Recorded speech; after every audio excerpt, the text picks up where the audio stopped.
અંકલેશ્વર તાલુકાના સજોદ ગામના આર્મી જવાન નિવૃત્તિ લઈ પરત આવતા અંકલેશ્વર રેલવે સ્ટેશન ખાતે ભવ્ય સ્વાગત કરાયું હતું।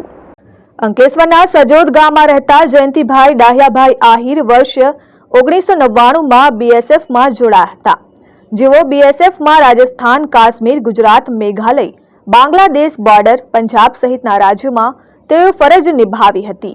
તેઓ આજે 25 વર્ષે નિવૃત્ત થતા આજરોજ વતન પરત ફરતા અંકલેશ્વર રેલવે સ્ટેશન ખાતે નગરપાલિકાની કારોબારી સમિતિના ચેરમેન નિલેશ પટેલ, આહિર સમાજના પ્રમુખ ડાહ્યાભાઈ આહિર, સમાજના આગેવાનો અને મોટી સંખ્યામાં આહિર સમાજના લોકો, પરિવારજનો સહિત સજોદ ગામના ગ્રામજનોએ તેમનું ભવ્ય સ્વાગત કર્યું હતું। જે બાદ તેઓ ખુલ્લી જીપમાં સવાર થઈ પોતાના ગામ સજોદ જવા માટે રવાના થયા હતા।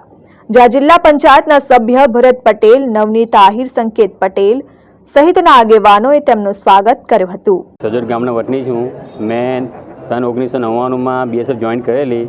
આજે 25 વર્ષ પૂરા કરી મારા વતનમાં પાછો આવ્યો છું।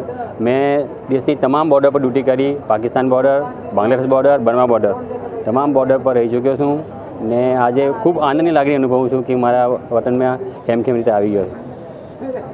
બાકી આજના યુવાને એવું જ કહેવા માગું છું કે તમે પણ ઇન્ડિયન આર્મી જોઈન કરો અને ખૂબ સારા એવું મતલબ દેશનું નામ, રાજ્યનું નામ અને આપણે પોતાના તાલુકાના ગામનું નામ રોશન કરે। જય હિન્દ। Dharmesh Patel, RN News, Ankleshwar.